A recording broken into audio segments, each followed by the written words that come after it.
नमस्कार। आप सभी का रैंकर सर्कल पर वेलकम है। मैं हूं राजीव रंजन। हम लोग मंजिल सीरीज को पढ़ रहे थे, जो बिहार एसएससी, बिहार दरोगा, बीपीएससी टीआरई और बिहार के जितने भी वन लाइनर एग्जाम हैं उनके लिए बहुत इंपॉर्टेंट ये सीरीज है, जिसमें हम लोग पॉलिटी का 4 वीडियो ऑलरेडी पढ़ चुके हैं और आज ये हमारा 5वां क्लास है, जिसमें हम लोग पढ़ने जा रहे हैं भारत के राष्ट्रपति और उपराष्ट्रपति से संबंधित इंपॉर्टेंट कॉन्सेप्ट। और साथ में हम लोग जानेंगे कि इसके जो PYQ है, जो प्रीवियस ईयर क्वेश्चन है, जो बिहार एसएससी, बिहार दरोगा और अन्य जो है बिहार के एग्जाम में पहले आ चुके हैं। तो देखिए, सबसे पहले हम लोग जो है वो स्टार्ट करते हैं जो भारत के राष्ट्रपति। तो भारत के जो राष्ट्रपति है ना, वो देश के संवैधानिक प्रमुख होते हैं, ठीक है।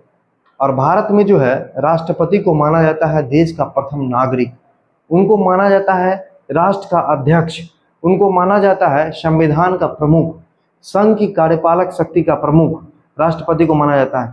लेकिन वास्तविकता यही है कि भारत में जो राष्ट्रपति होते हैं वो सबसे ऊपर जो है संवैधानिक रूप में आसीन तो हैं, लेकिन उनके हाथ में जो है वो शक्तियां केवल नाम मात्र की है। इसलिए राष्ट्रपति के बारे में कहा जाता है कि राष्ट्रपति जो है केवल नाम मात्र के प्रधान होते हैं, और वास्तविक प्रधान कौन होता है? तो प्रधानमंत्री होते हैं। यही लाइन आपको यहाँ पर लिखा गया है, केवल नाम मात्र के प्रधान होते हैं, जबकि वास्तविक शक्ति जो होती है वो आपको प्रधानमंत्री के हाथ में निहित होती है। अब हम लोग देखेंगे राष्ट्रपति से संबंधित महत्वपूर्ण अनुच्छेद। राष्ट्रपति से संबंधित जो अनुच्छेद का विवरण जो है अनुच्छेद 52 से 62 तक जो है वो संविधान के भाग 5 में किया गया है। और आप लोग जानते हैं कि राष्ट्रपति का पद जो है ना सर्वोच्च पद है, लेकिन बहुत सारे देश में जो है ना जो राजा का पद है वो वंशानुगत है, मतलब जो पिता है वो अपने पुत्र को जो सत्ता सौंपते हैं, वहाँ किसी प्रकार का चुनाव नहीं होता। फॉर एग्जाम्पल के लिए इंग्लैंड, ठीक है। लेकिन भारत में क्या है? भारत में जो है गणतंत्रात्मक पद्धति है, मतलब राष्ट्र के प्रमुख का भी यहाँ पर चुनाव होता है, ठीक है। तो इसलिए भारत में जो राष्ट्रपति है उनका जो है पद जो है वो कैसा है? तो वो निर्वाचित प्रतिनिधि के प्रमुख है, यानी गणतंत्रात्मक पद्धति से वो चुने जाते हैं। तो इससे संबंधित जो अनुच्छेद है उसका हम लोग जिक्र करते हैं। सबसे पहले अनुच्छेद 52 में इस बात का जिक्र किया गया है कि देश के लिए एक राष्ट्रपति होते हैं, ठीक है। अनुच्छेद 53 में इस बात का जिक्र किया गया है कि राष्ट्रपति जो होते हैं वो संघ की कार्यपालक शक्ति के प्रमुख होते हैं, मतलब संघ के ओवरऑल जो हेड होते हैं, वो जो कार्यपालिका के जो हेड होते हैं, कार्यपालिका शक्ति के जो हेड होते हैं वो कौन होते हैं? राष्ट्रपति होते हैं। अब आप लोग कहेंगे कि कार्यपालिका क्या होती है? देखिए, कोई भी देश में ना 3 तरह की व्यवस्था बनी हुई है, 3 तरह की जो है ना आप कह सकते हैं कि यूनिट बना हुआ। एक होता है कार्यपालिका, एक होता है आपको विधायिका, और एक होता है आपको न्यायपालिका। क्या होता है? न्यायपालिका। तो कार्यपालिका और विधायिका को लेकर बहुत सारे लोगों में कंफ्यूजन है। विधायिका वह इकाई है जो कानून विधि का निर्माण करती है। फॉर एग्जाम्पल हमारे देश में जो है, देश के लिए अगर कानून बनाना है तो संसद बनाती है, राज्य के लिए अगर कानून बनाना है तो विधानसभा या विधानमंडल बनाती है। तो यहाँ पर विधायिका क्या है? ये संसद और विधानमंडल है। लेकिन कार्यपालिका क्या है? तो कार्यपालिका भी 2 प्रकार की होती है। एक वो कार्यपालिका है जो परमानेंट है, जो अस्थायी कार्यपालिका, जिसमें आप लोग ब्यूरोक्रेसी को जानते हैं, जो प्रशासनिक पदाधिकारी हैं वो आते हैं, जो शासन प्रशासन का संचालन करते हैं, नियम आदेश को पारित करते हैं। और दूसरे वो हैं जो अस्थायी होते हैं, लेकिन उनकी शक्ति बहुत ज़्यादा होती है, और वो होते हैं मंत्रिमंडल, मंत्रिपरिषद और राष्ट्रपति जो है इनमें निहित होते हैं कार्यपालिका में। तो वही कह रहा है कि ये जो प्रशासनिक जो पदाधिकारी होते हैं, इनके ओवरऑल जो हेड होते हैं, कार्यपालिका के जो प्रमुख होते हैं वो कौन होते हैं? वो आपको राष्ट्रपति होते हैं, संघ के स्तर पर, मतलब देश के स्तर पर। ये आपको अनुच्छेद 53 में जिक्र किया गया। अनुच्छेद 54 में जिक्र किया गया है कि राष्ट्रपति का निर्वाचन, मतलब राष्ट्रपति का जो निर्वाचन होगा वो कैसे होगा, क्या होगा। तो इसमें जो है ना राष्ट्रपति का आप लोग जानते हैं कि निर्वाचन जो होता है एक निर्वाचक मंडल के द्वारा होता है, और इस निर्वाचक मंडल में कौन कौन सम्मिलित होते हैं, इससे भी प्रश्न पूछे जाते हैं। तो ये देखिए, ये जो निर्वाचक मंडल है ये आपको आयरलैंड के संविधान से लिया गया है कि राष्ट्रपति का निर्वाचक मंडल कैसे डिसाइड होगा। तो इसमें एक तो संसद के सदस्य होते हैं, और दूसरा जो होते हैं वो आपको विधानसभा के सदस्य होते हैं। और इसमें केवल और केवल जो होते हैं ना वो आपको निर्वाचित सदस्य ही होते हैं। जैसा कि आप लोग को पता होगा कि राष्ट्रपति के द्वारा 12 सदस्यों को जो है वो राज्यसभा में मनोनीत किया जाता है। तो उनको जो है इस चुनाव में भाग लेने का कोई अधिकार नहीं है। राष्ट्रपति के चुनाव में केवल और केवल निर्वाचित सदस्य ही भाग लेते हैं, मनोनीत सदस्य भाग नहीं लेते हैं। तो संसद में यहाँ पर ऑलरेडी लोकसभा और राज्यसभा जो है इसमें समाहित है।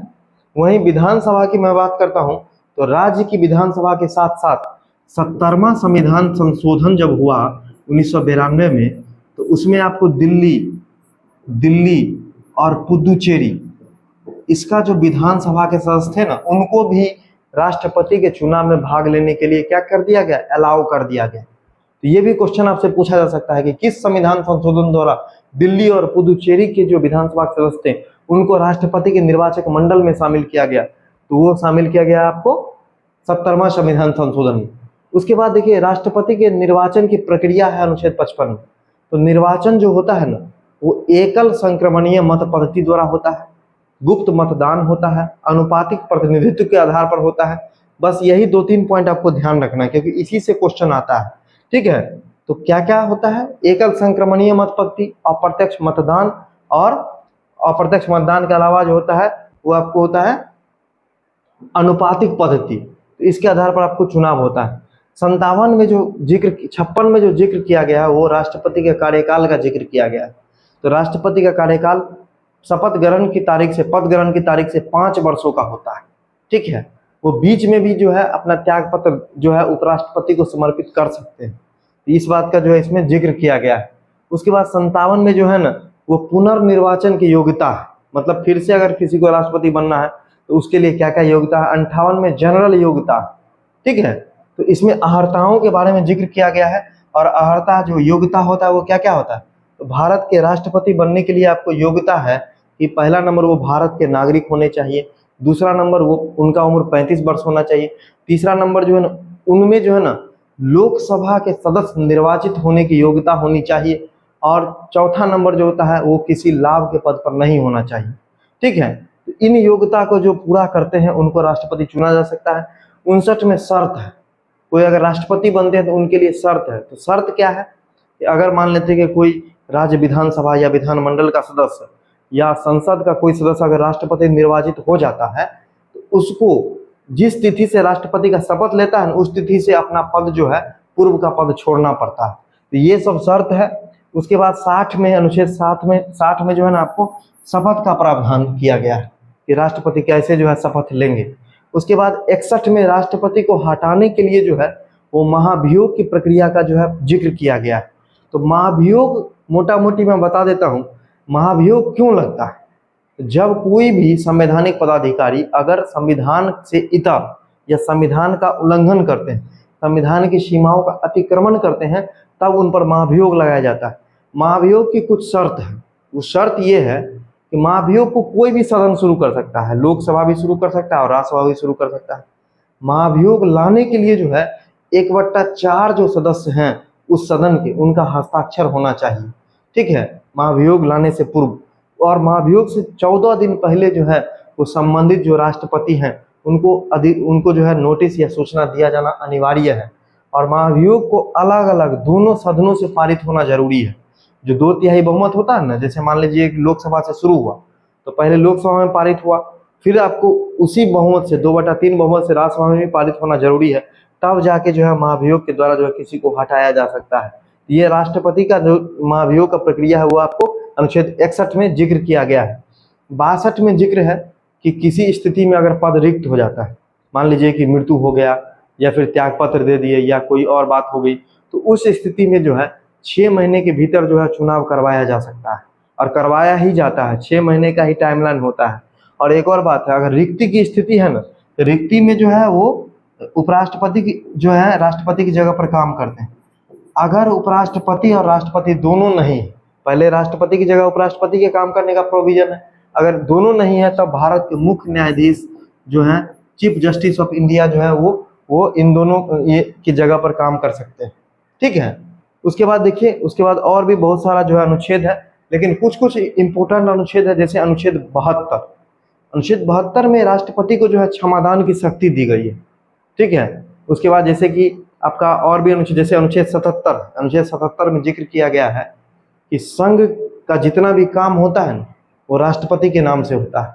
ठीक है। अनुच्छेद 78 का जिक्र है जिसमें प्रधानमंत्री का यह दायित्व है कि वो राज्य या केंद्र के प्रशासन के बारे में जो है ना वो राष्ट्रपति को जानकारी दे। फिर अनुच्छेद जो है आपका जो है 143 है जिसमें जो है राष्ट्रपति को जो है वो न्यायिक जो सलाह है वो प्राप्त करने का जो है वो अधिकार है। तो ये तमाम जो है राष्ट्रपति के बारे में जिक्र है। अब देखिए राष्ट्रपति की कुछ शक्तियां हैं जिसके बारे में मैं जिक्र करता हूं। देखिए राष्ट्रपति की जो शक्तियां हैं ये सब जानना बेहद जरूरी है, क्योंकि सिर्फ पॉइंट पढ़ने से जो है और रटने से जो है वो आपके दिमाग में बहुत दिनों तक वो नहीं ठहरेगा, इसलिए ये जानना जरूरी है। देखिए राष्ट्रपति की शक्तियां, क्या क्या शक्तियां होती है, पावर्स ऑफ राष्ट्रपति। सबसे पहला नंबर आपको कार्यकारी शक्तियां होती है, ठीक है। उसके बाद आपको विधायी शक्तियां होती है, विधायी शक्तियां होती है। उसके बाद आपको न्यायिक शक्तियां होती है, न्यायिक शक्तियां होती है। और उसके बाद आपको वित्तीय शक्तियां होती है, वित्तीय शक्तियां राष्ट्रपति को दी गई है। ये जो इम्पोर्टेंट शक्ति है उसको मैं मोटा मोटी आपको मैं बता दे रहा हूँ। देखिए कार्यकारी शक्ति का मतलब क्या है, एक तो पहला है अनुच्छेद, आर्टिकल में लिख रहा हूँ AR, आर्टिकल 53, जिसमें संघ की कार्यपालिका का ओवरऑल हेड राष्ट्रपति होते हैं। उसके बाद अनुच्छेद 77, अनुच्छेद 77 में जिक्र किया गया है कि संघ सरकार यानी केंद्र सरकार के समस्त जो काम होते हैं ना वो राष्ट्रपति के नाम से होते हैं। उसके बाद इनका कार्यकारी जो हेड वाला जो है, जितना भी आप नियुक्ति देखते हैं, नियुक्ति जो होता है ना, नियुक्ति का कार्य, चाहे भारत में कैग हो गए, नियंत्रक और महालेखा परीक्षक हो गए, चुनाव आयुक्त हो गए, UPSC के अध्यक्ष हो गए, सदस्य हो गए, वित्त आयोग का नियुक्ति हो गया, कोई भी पिछड़ा वर्ग आयोग है, अल्पसंख्यक आयोग है, तीनों सेना प्रमुख हैं, उन सभी की नियुक्ति जो है राष्ट्रपति के द्वारा होती है। ये आपको कार्यकारी जो है ना वो आपको राष्ट्रपति को जो है ना अधिकार दिए गए। इसके अलावा अगर मैं बात करता हूँ विधायी, तो विधायी में बहुत सारा है। सबसे मेन जो विधायी अधिकार है वो मैं बता रहा हूँ, आर्टिकल 111 और आर्टिकल 123, ठीक है। आर्टिकल 111 में है कि संसद द्वारा जो भी कानून पारित किया जाता है उसको राष्ट्रपति मंजूरी देते हैं, तभी जाके वो जो है ना पारित समझा जाता है, तभी जाके जो है ना वह बिल जो है, वह जो विधेयक होता है वो अधिनियम बनता है, वो एक्ट बनता है। तो इस बात का आपको ध्यान रखना, ये इंपोर्टेंट अनुच्छेद है। ये क्वेश्चन आ सकता है कि राष्ट्रपति किस अनुच्छेद के तहत जो है किसी भी विधेयक को मंजूरी देते हैं, तो अनुच्छेद 111। अगर वो मंजूरी नहीं देते हैं ना तो उस पर वीटो लगा देते हैं। और आप लोग जानते हैं कि वीटो जो है वो क्या होता है। तो वीटो जो है ना एक प्रकार की ऐसी शक्ति है जिसमें राष्ट्रपति किसी विधेयक को रोक सकते हैं। तो वीटो 3 प्रकार का होता है, इसको मैं इन शॉर्ट में बता दे रहा हूँ। वीटो 3 प्रकार का होता है। एक को हम लोग बोलते हैं पॉकेट वीटो, पॉकेट वीटो। दूसरा जो होता है वो होता है अत्यंतिक वीटो, और तीसरा जो होता है वो होता है निलंबनकारी वीटो, निलंबनकारी वीटो, ठीक है। अब देखिए पॉकेट वीटो का क्या मतलब है। पॉकेट वीटो का मतलब है कोई बिल संसद पास करके दिया लेकिन राष्ट्रपति को मन नहीं है उस पर कुछ भी कहने का, सुनने का, तो उसको एक तरह से ठंडा अवस्था में डाल दें, क्योंकि संविधान में कहीं इस बात का जिक्र नहीं है कि इतना दिनों के अंदर विधेयक को मंजूरी देना ही हो। तो इसका फायदा उठाया जाता है, हालांकि ये बहुत कम होता है।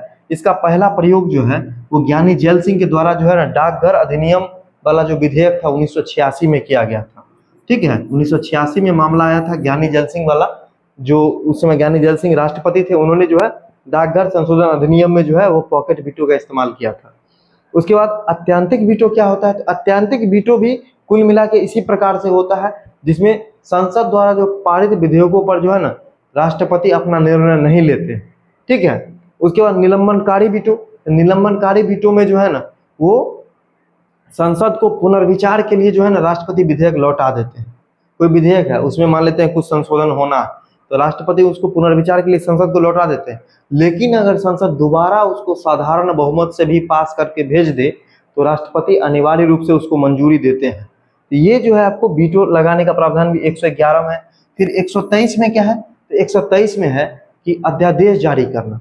अध्यादेश का क्या मतलब होता है, जैसे मान लेते हैं कि लोकसभा जो है अभी सत्र में नहीं है। आप लोग जानते हैं कि साल में 3 ही सत्र होता है, तो जब सत्र में नहीं है और उस समय कोई कानून लाने की जरूरत है तो राष्ट्रपति जो है वो अध्यादेश लाते हैं, ठीक है। तो राष्ट्रपति का जो अध्यादेश होता है ना वो एक तरह से संसद के कानून के बराबर शक्ति रखता है। तो यही है सबसे इम्पोर्टेंट विधायी पावर। लेकिन कोई भी अध्यादेश जब संसद का सदन शुरू हो जाए तो उसके 6 सप्ताह के भीतर जो है उसको संसद से पारित करवाना अनिवार्य है, तभी वह आगे जारी रहेगा, अन्यथा उसको निरस्त माना जाएगा। तो उसके अलावा भी बहुत सारा जो अधिकार होता है राष्ट्रपति के पास विधायी में, जैसे कि अनुच्छेद जो है वो आपको 85 में जो है वो सत्र सत्रावसान और विघटन का जो है वो शक्ति दिया गया है। अनुच्छेद 108 में जो है वो आपको संयुक्त बैठक बुलाने का शक्ति दिया गया है। तो ये तमाम जो शक्तियां वो विधायी शक्तियां हैं। इसके अलावा अगर मैं न्यायिक शक्ति की बात करता हूँ तो राष्ट्रपति की जो न्यायिक शक्ति है वो अत्यंत व्यापक है। इनको विशेष रूप से जो है 2 प्रकार की न्यायिक शक्ति प्राप्त है। एक न्यायिक शक्ति क्षमादान की शक्ति है, क्षमादान, जो अनुच्छेद 72 के तहत इनको दिया गया है। भारतीय संविधान द्वारा जो है ना राष्ट्रपति और राज्यपाल दोनों को क्षमादान की शक्ति दी गई है, लेकिन राज्यपाल जो है वो राज्य सूची के विषय पर दे सकते हैं, लेकिन राष्ट्रपति संघ सूची के विषय पर भी दे सकते हैं और मृत्युदंड के मामले में भी दे सकते हैं और सैन्य अदालत के मामले में भी दे सकते हैं, ठीक है। लेकिन राज्यपाल जो है वो मृत्युदंड के मामले में केवल जो है उसको कम या बदल सकते हैं, लेकिन पूर्णतः क्षमा नहीं कर सकते हैं। और सैन्य अदालत के मामले में वो फैसला नहीं दे सकते हैं, संघीय विषय पर वो फैसला नहीं दे सकते हैं, ये क्षमादान के मामले में। लेकिन राष्ट्रपति इन सभी पर जो है वो क्षमादान कर सकते हैं। और दूसरा जो न्यायिक शक्ति होता है वो होता है हाई कोर्ट या सुप्रीम कोर्ट का जो जज जो होते हैं, न्यायाधीश जो होते हैं, उनकी नियुक्ति जो है कॉलेजियम के सिफारिश पर होती है। तो राष्ट्रपति ही उनकी नियुक्ति की अधिसूचना भी जारी करते हैं और राष्ट्रपति ही उनका स्थानांतरण भी करते हैं। तो ये जो है न्यायिक शक्ति जो इनको दिया गया है। इसके अलावा अगर हम वित्तीय शक्ति की बात करते हैं तो राष्ट्रपति के पास जो है ना वो कुछ वित्तीय शक्तियां भी है। जैसे अनुच्छेद जो है आर्टिकल 110 के अंतर्गत धन विधेयक जो है वो राष्ट्रपति की मंजूरी से ही जो है वो संसद में रखा जाता है, लोकसभा में रखा जाता है, ठीक है। इसके अलावा अनुच्छेद 112 के अंतर्गत जो है वार्षिक वित्तीय विवरण या बजट जो होता है वो राष्ट्रपति की मंजूरी के बाद ही जो है ना वो संसद में रखा जाता है। इसके अलावा जो है अनुच्छेद 267 के अंतर्गत जो है जो आकस्मिक निधि होता है ना, आकस्मिक निधि का जो अभिरक्षण होता है, जो देखरेख होता है, वो राष्ट्रपति के जिम्मे ही होता है।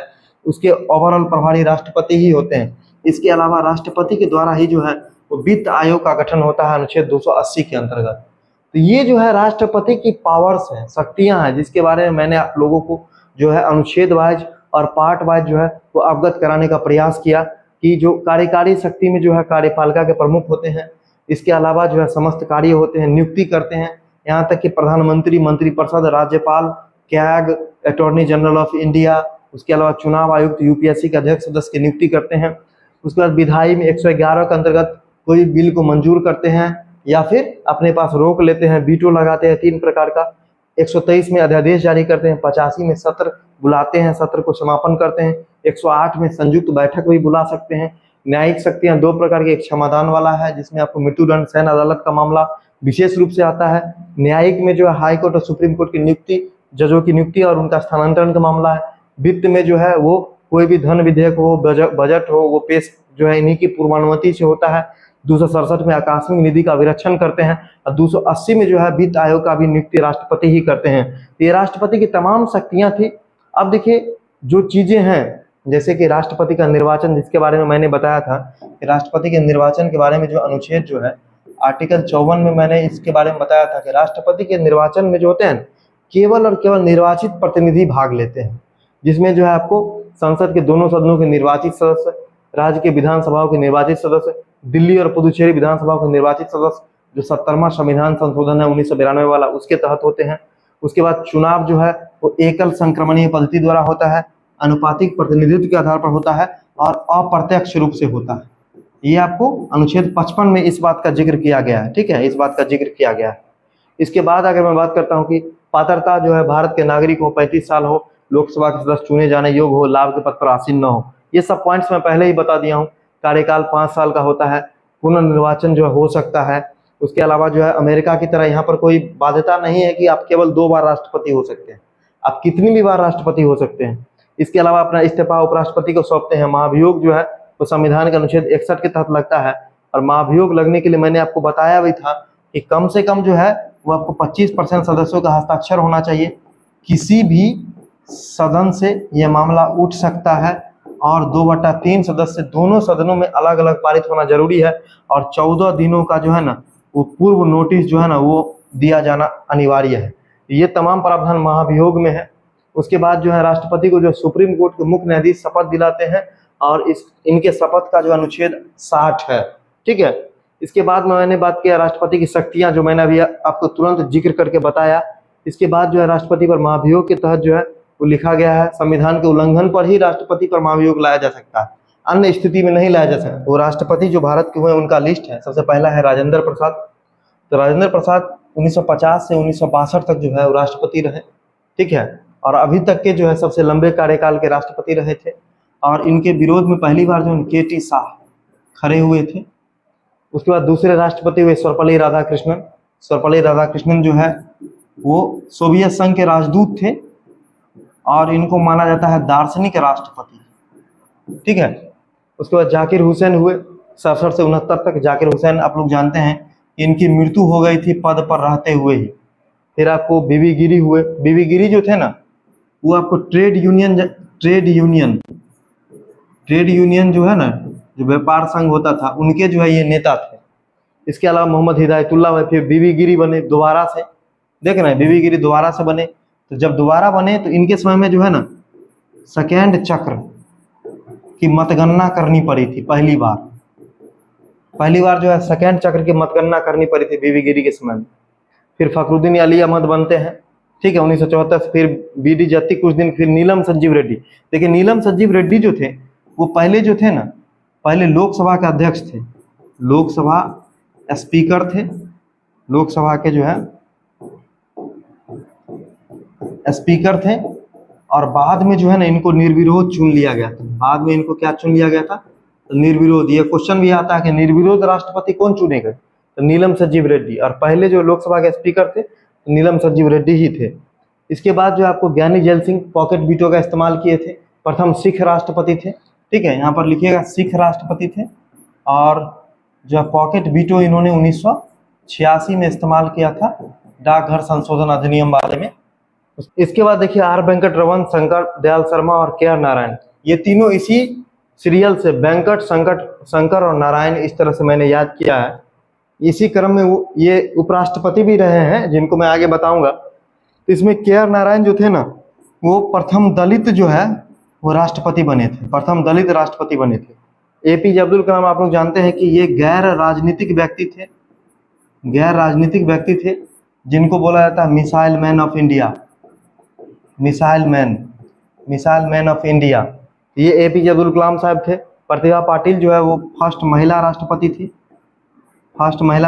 थी। फिर प्रणब मुखर्जी आप लोग जानते हैं कि ये पहले वित्त मंत्री थे। और रामनाथ कोविंद जो है वो भी दलित राष्ट्रपति, सेकेंड दलित राष्ट्रपति थे। और राष्ट्रपति बनने से पहले ये बिहार के राज्यपाल भी थे। उसके बाद जो वर्तमान जो राष्ट्रपति हैं वो आपको है श्रीमती द्रौपदी मुर्मू। और द्रौपदी मुर्मू जो है वो आपको आदिवासी समुदाय, संथाल समुदाय से आती हैं, उड़ीसा से आती हैं। ठीक है, और ये दूसरी महिला जो है राष्ट्रपति हैं, इस बात का ध्यान रखना है। और भारत की 15वीं राष्ट्रपति हैं और भारत की पहली आदिवासी महिला राष्ट्रपति हैं और दूसरी महिला राष्ट्रपति हैं।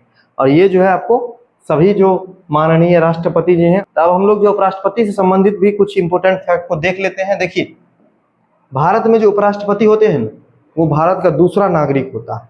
मतलब राष्ट्रपति के बाद जो है सबसे महत्वपूर्ण पद जो है, जो संवैधानिक वरीयता अनुक्रम में, वो उपराष्ट्रपति होते हैं। उपराष्ट्रपति जो होते हैं इनका अनुच्छेद जो है अनुच्छेद 63 से 71 तक होता है। दूसरा सबसे ऊंचा संवैधानिक पद होते हैं और ये दो काम करते हैं। एक तो राज्यसभा के प्रमुख होते हैं और दूसरा ये भारत के उपराष्ट्रपति होते हैं। ऐसा क्वेश्चन भी आता है कि उपराष्ट्रपति का मुख्य काम क्या होता है? तो उपराष्ट्रपति का मुख्य काम होता है राज्यसभा का जो प्रमुख होते हैं वो काम इनका मुख्य रूप से होता है। ठीक है, और ये उन्हीं काम के लिए अपना वेतन भी लेते हैं। अब देखिए कि ये चेयरमैन ऑफ राज्यसभा के रूप में, मतलब जो राज्यसभा के पदेन सभापति के रूप में भी काम करते हैं। इसके अलावा देखिए जो अनुच्छेद है इनसे जुड़ा हुआ उपराष्ट्रपति जुड़ा अनुच्छेद 63 क्या होते हैं? अनुच्छेद 63 में जो है भारत के उपराष्ट्रपति का पद, मतलब भारत के लिए एक उपराष्ट्रपति होंगे। अनुच्छेद 64 में जिक्र किया गया है कि उपराष्ट्रपति जो होंगे ना वो राज्यसभा के पदेन सभापति होंगे। इसका मतलब कि जो भी व्यक्ति उपराष्ट्रपति निर्वाचित होंगे वो राज्यसभा के सभापति अपने आप हो जाएंगे। ठीक है, मतलब दोनों जो एक ही व्यक्ति रहेंगे। अनुच्छेद 65 में कह रहा है कि राष्ट्रपति के कार्यभार का निर्वहन जो है वो किस प्रकार से ये करेंगे। 66 में इनका निर्वाचन की बात की गई है, तो इनका निर्वाचन में बहुत इंटरेस्टिंग चीज है। जैसे राष्ट्रपति का निर्वाचक मंडल होता है, उसी तरह से इनका निर्वाचक मंडल होता है, लेकिन इसमें सिर्फ और सिर्फ जो है ना संसद के सभी सदस्य भाग लेते हैं, बस यही चीज आपको ध्यान रखना है। और बाकी जो मैंने बोला था कि एकल संक्रमणीय मत प्रणाली, अप्रत्यक्ष रूप से आनुपातिक पद्धति, वो यहाँ भी होता है। राष्ट्रपति हो चाहे उपराष्ट्रपति हो, दोनों के निर्वाचन में एकल संक्रमणीय मत प्रणाली, अप्रत्यक्ष चुनाव, ठीक है, और जो आपको अनुपातिक प्रणाली लागू होता है। बस निर्वाचक मंडल में फर्क ये हो जाता है, यहाँ लोकसभा और राज्यसभा के सभी सदस्य, चाहे वह मनोनीत हो चाहे निर्वाचित हो, सभी भाग लेते हैं। यहाँ पर विधानसभा के सदस्य भाग नहीं लेते हैं, ठीक है। वहाँ सिर्फ निर्वाचित सदस्य था, यहाँ पर सभी सदस्य। वहाँ पर जो है विधानसभा के सदस्य थे, यहाँ पर केवल और केवल संसद के सदस्य हैं। उसके बाद देखिए अनुच्छेद 67 में कार्यकाल तो 5 साल का होता है, आप लोग जानते हैं। इसके अलावा 68 में जो है रिक्ति की स्थिति में भी निर्वाचन होता है 6 महीने के भीतर। 69 में जो है शपथ के बारे में जिक्र किया गया। 70 में विशेष परिस्थिति में जो है राष्ट्रपति का जो है कृत्य के बारे में जिक्र किया गया है। 71 में जो है वो उपराष्ट्रपति के निर्वाचन से जुड़ा हुआ कोई भी विवाद होगा वो सुप्रीम कोर्ट में जाएगा। देखिए राष्ट्रपति और उपराष्ट्रपति का जो निर्वाचन का विवाद है ना, वो सीधे सीधे जो है सुप्रीम कोर्ट में ही सुलझाया जाता है। तो इस बात का आपको ध्यान रखना है, और यही उपराष्ट्रपति से जुड़ा हुआ जो इम्पोर्टेंट अनुच्छेद था। अब देखिए, अब हम लोग आगे बढ़ते हैं। निर्वाचक मंडल वही चीज है जिसमें जो है संसद के दोनों सदनों के सभी सदस्य भाग लेते हैं। एकल संक्रमणीय मत पद्धति होता है, समानुपातिक जो पद्धति होता है। इसके अलावा उपराष्ट्रपति बनने के लिए भी कुछ योग्यताएं होती है, वही योग्यता है। बस एक शर्त जो है बदल जाता है यहाँ पर कि भारत का नागरिक हो, 35 साल हो। वहां पर था कि लोकसभा का सदस्य जो है चुने जाने के योग्य हो, राष्ट्रपति वाले में। लेकिन यहाँ पर आ गया कि राज्यसभा का सदस्य चुने जाने योग्य हो, और ये तो उसमें भी था कि लाभ के पद पर नहीं, ठीक है। उसके बाद देखिए आगे क्या होता है कि कार्यकाल 5 वर्ष का होता है, पुनः निर्वाचन हो सकता है। ये अपना इस्तीफा राष्ट्रपति को देते हैं। देखिए ये देते हैं उपराष्ट्रपति राष्ट्रपति को, राष्ट्रपति देते हैं उपराष्ट्रपति को। अब वहां पर जो हटाया जाता था राष्ट्रपति को, वो महाभियोग के द्वारा। लेकिन यहाँ पर जो है ना महाभियोग की जरूरत नहीं है। यहाँ पर जो है राज्यसभा अगर चाहेगा, राज्यसभा अगर उपराष्ट्रपति को हटाने का प्रस्ताव पारित कर दे, ठीक है, उसके बाद ये आएगा लोकसभा में, और लोकसभा भी अगर इससे सहमत है तो राष्ट्रपति को, उपराष्ट्रपति को हटाया जा सकता है। तो यहाँ पर महाभियोग की जरूरत नहीं है। राज्यसभा अगर चाहे तो प्रस्ताव पारित करके लोकसभा को भेज देगी, लोकसभा भी पारित कर देगा तो ये हट जाएंगे। उसके बाद देखिए, उसके बाद जो है आपको कि इनको जो शपथ जो दिलाते हैं ना, वो राष्ट्रपति दिलाते हैं। शपथ वाले में बहुत लोग फंस जाते हैं। राष्ट्रपति को तो मुख्य न्यायाधीश दिलाते हैं, और सुप्रीम कोर्ट के जज और मुख्य न्यायाधीश को भी राष्ट्रपति दिलाते हैं। लेकिन उपराष्ट्रपति को भी जो है वो आपको राष्ट्रपति ही शपथ दिलाते हैं। इस बात का आपको ध्यान रखना होगा।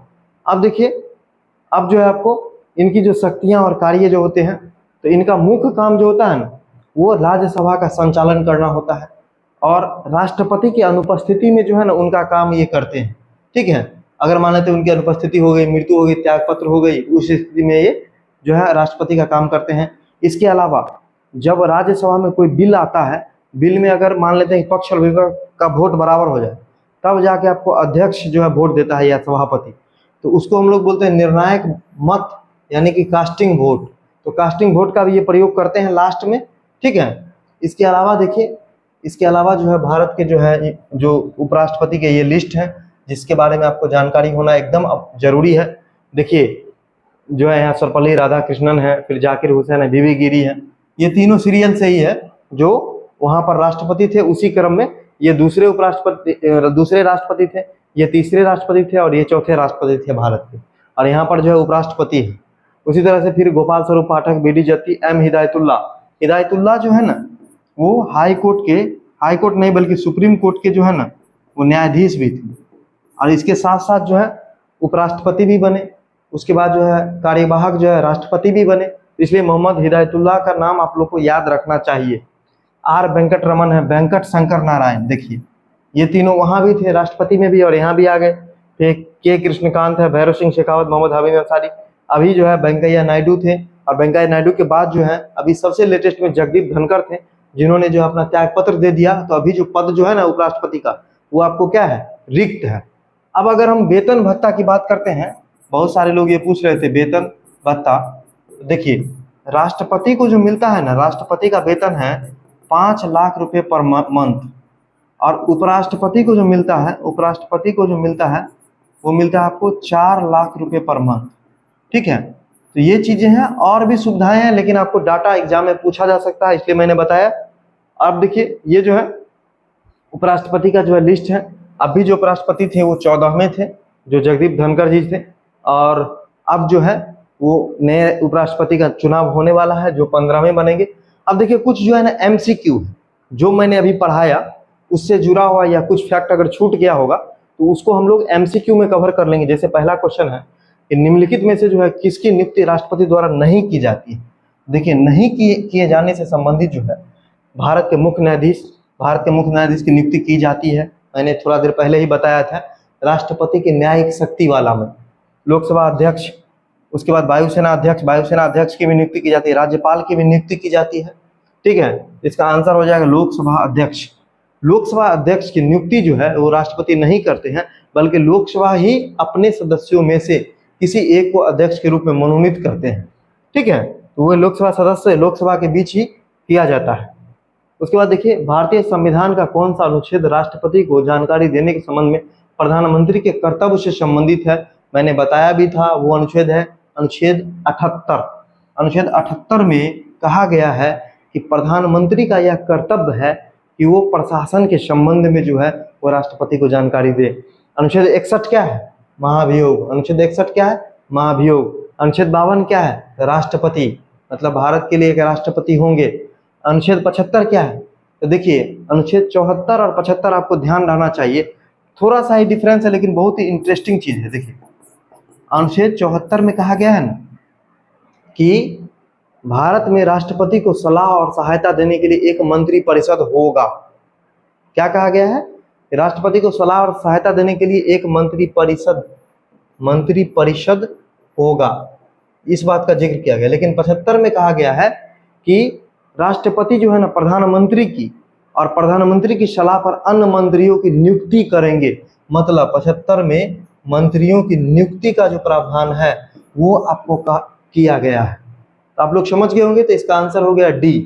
अब अगला क्वेश्चन देखिए, अगला क्वेश्चन है कि राष्ट्रपति डैश की सलाह पर लोकसभा को भंग करते हैं। देखिए किसी भी लोकसभा को समय से पहले या समय के बाद भंग करते हैं तो भंग करते हैं राष्ट्रपति ही, लेकिन कब करते हैं तो वो प्रधानमंत्री या मंत्रिपरिषद की सिफारिश पर करते हैं। इसलिए इसका आंसर हो जाएगा आपको प्रधानमंत्री। अगला क्वेश्चन देखिए कि देश के प्रथम नागरिक होते हैं, तो ये होते हैं भारत के राष्ट्रपति, ये मैं बता चुका हूँ। अगला क्वेश्चन है कौन भारत के राष्ट्रपति के विरुद्ध महाभियोग की कार्रवाई चला सकता है? लोकसभा, राज्यसभा, कोई भी विधानसभा, संसद का कोई भी सदन। विधानसभा नहीं चला सकता है बल्कि संसद का कोई भी सदन चला सकता है। इसका अनुच्छेद जो है वो 61 है। किसी भी सदन में शुरू हो सकता है। 25% सदस्यों का हस्ताक्षर होना चाहिए। 14 दिन पहले सूचना दी जानी चाहिए और 2/3 मत से जो है दोनों सदनों में पारित होना चाहिए। अगला क्वेश्चन है भारत के उपराष्ट्रपति को पद से कौन हटा सकता है? देखिए भारत के उपराष्ट्रपति को सबसे पहले राज्यसभा ही हटा सकता है, लेकिन यहाँ पर उपराष्ट्रपति नहीं है, राष्ट्रपति दिया हुआ है। भारत के राष्ट्रपति को कौन हटा सकता है? तो संसद हटा सकता है महाभियोग के द्वारा। अगला क्वेश्चन निर्विरोध जो है कौन राष्ट्रपति बने हैं? तो निर्विरोध बने एन संजीव रेड्डी। कई बार ये एग्जाम में क्वेश्चन आया है। ठीक है, ये पहले लोकसभा के अध्यक्ष भी थे, फिर बाद में राष्ट्रपति बने, वो भी निर्विरोध। अगला क्वेश्न है राष्ट्रपति के द्वारा किसी अपराध में दंड को कुछ समय के लिए निलंबन करना कहलाता है। अब देखिए इसके बारे में मैं बता देता हूँ। आर्टिकल 72 में राष्ट्रपति को जो है ना वो क्षमादान की शक्ति दी गई है, और वो क्षमादान जो है उसमें बहुत सारा प्रावधान है, जिसमें जो है आपको एक प्रावधान किया गया है कि कुछ समय के लिए निलंबित करना, तो उसको हम लोग बोलते हैं स्थगनन या प्रविलंबन। ठीक है, एक तो ये हो गया। एक होता है क्षमा। क्षमा का मतलब होता है पूर्णतः जो है ना सजा से फ्री कर दिया गया। एक होता है दोस्तों विराम। विराम का मतलब होता है ना कि विशेष स्थिति में, जैसे मान लेते हैं कि कोई गर्भावस्था में है या बीमार है, तो उस स्थिति में जो है ना उनको थोड़ा देर के लिए जो है ना रोका जाता है। एक होता है आपको लघुकरण। लघुकरण का मतलब क्या होता है? सजा को कम करना, लेकिन स्वरूप को चेंज करके, स्वरूप बदल कर, स्वरूप जो है ना स्वरूप में बदलाव करके होता है। और एक जो होता है वो होता है आपको परिहार। और परिहार का मतलब होता है ना कम करना, लेकिन बिना स्वरूप बदले, बिना स्वरूप बदले, ठीक है, बिना स्वरूप बदले। तो इस तरह से 5 प्रकार का जो है ना वो क्षमादान की शक्ति है। और राष्ट्रपति की क्षमादान की विशेषता है कि संघ सूची पर भी दे सकते हैं, मृत्युदंड को भी माफ कर सकते हैं, सैन्य अदालत के मामले को भी वो सुन सकते हैं या उन पे डिसीजन दे सकते हैं। भारत के राज्य के मुख्यमंत्रियों राष्ट्रपति के चुनाव के लिए मतदान के पात्र नहीं होते हैं यदि वे, देखिए, मुख्यमंत्री बनने से पहले उनको विधानमंडल का सदस्य होना पड़ेगा, या तो वो विधानसभा के सदस्य रहेंगे या विधान परिषद के सदस्य रहेंगे। और आप लोग जानते हैं कि राष्ट्रपति के चुनाव में सिर्फ विधानसभा के निर्वाचित सदस्य ही भाग लेते हैं, विधान परिषद के सदस्य भाग नहीं लेते हैं। तो खोजिए इनमें से कौन सा ऑप्शन होगा। इनमें से ऑप्शन हो जाएगा कि मतलब यदि वे विधानसभा के सदस्य नहीं, ठीक है, मतलब वो विधान परिषद के सदस्य होंगे तभी वो राष्ट्रपति के चुनाव में भाग नहीं ले सकते हैं, वोट नहीं दे सकते हैं। अगला क्वेश्चन, कौन भारत के राष्ट्रपति के चुनाव में भाग नहीं लेता। राज्यसभा, लोकसभा, विधायक। विधायक क्या होते हैं, विधानसभा के सदस्य होते हैं। और इसमें जो है विधान परिषद के सदस्य भाग नहीं लेते हैं, ठीक है। अगला क्वेश्चन है, भारतीय संविधान में राष्ट्रपति के चुनाव प्रणाली का जो है ना खास आधार पर कौन सा संविधान। देखिए, भारत में जो राष्ट्रपति का जो निर्वाचक प्रणाली है ना वो पूरा का पूरा आयरलैंड से लिया गया है। इस बात की चर्चा मैंने किया भी था, इसलिए इसका आंसर हो जाएगा आयरलैंड। संघ के कार्यपालिका का प्रमुख कौन होता है, तो राष्ट्रपति होते हैं। उसके बाद अगला क्वेश्चन, क्या राष्ट्रपति एक मंत्री विशेष को हटा सकते हैं। तो देखिए, राष्ट्रपति मंत्री विशेष को हटा तो सकते हैं, लेकिन उसके लिए उनको प्रधानमंत्री या कैबिनेट की सिफारिश चाहिए। तो जब तक सिफारिश नहीं होगा तो नहीं हटा सकते। तो खोजिए, हाँ, नहीं, या जरूरी नहीं है, नहीं, जब तक प्रधानमंत्री ऐसी सलाह देते हैं। देखिए, जब तक प्रधानमंत्री ऐसी सलाह देंगे तब तक उनको नहीं हटाया जा सकता है, इस बात का आप लोग ध्यान रखिएगा। अगला क्वेश्चन है, इनमें से कौन भारत के उपराष्ट्रपति कभी नहीं रहे। तो देखिए, सर्वपल्ली राधाकृष्णन, जाकिर हुसैन और बीबी गिरी, ये राष्ट्रपति भी रहे हैं और उपराष्ट्रपति भी रहे हैं, और एकदम सीरियल से रहे हैं। ये 1, ये 2 और ये 3। तो इसलिए आपका आंसर हो जाए फखरुद्दीन अली अहमद, जो भारत के राष्ट्रपति रहे हैं 1974 से 77 तक, लेकिन उपराष्ट्रपति नहीं रहे हैं।